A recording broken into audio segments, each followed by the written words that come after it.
Yo, what's up, y'all? This is Dr. Lance from MIA. That's 305. That's what I'm talking about. So I'm here with my brother here, and welcome to the late PARSHA show for the Hanukkah edition. All right. Yeah! Yes. I'll be your miracle. I'll be your miracle of life. So as mentioned last week, Joseph interpreted the dreams of the baker and the butler who were with him in prison. The baker was to be executed and the butler reinstated in his position. That's exactly what happened. After he interpreted his dream, Joseph asked the butler that once you're going to be reinstated in your position, please remember me and tell Pharaoh about me. That way he releases me from jail. That's not exactly what happened. The butler did not make mention of Joseph to get him out of jail until this week's Torah portion, which occurred a full 2 years later. The Torah tells us that Joseph remains imprisoned for another 2 years because instead of relying upon God, he placed his trust in the butler, a mere mortal man. Mortal man? Are you saying that women are not mortal? No, I'm just saying that Joseph shouldn't have placed his trust in a human being. Oh, now you're saying that women are not immortal? Okay, can we move on with the PARSHA show? Joseph stayed an extra 2 years in prison because he should have relied upon God instead of the butler.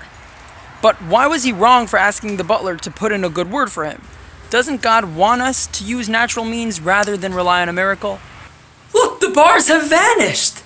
Bro, good question. I didn't know the answer until just yesterday. By clear divine providence, I was on Chabad.org and I saw that one of this week's featured articles addresses this exact question. The article is written by Rabbi Lazer Gurkov, and in very short, the answer is that yes, Joseph did the right thing by trying to enlist help in a natural way. However, his mistake was a secure feeling that he had of his problem being solved through this butler. 95 north. Okay, GPS, now you have to be quiet.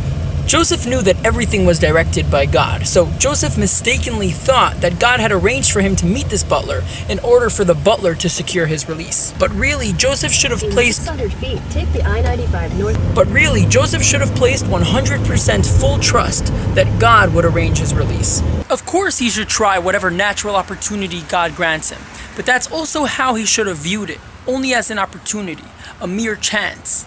Maybe, maybe not.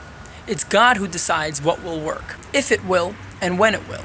His faith in the butler was the problem. Faith only belongs in God. We should always remember and apply the same thing in our life. This also sheds light on why we call the victory of the Jews over the ancient Greeks a miracle. Granted, we were weak and they were strong, they were many and we were few, but we fought fair and square, and if we won, we did it. But the truth is no.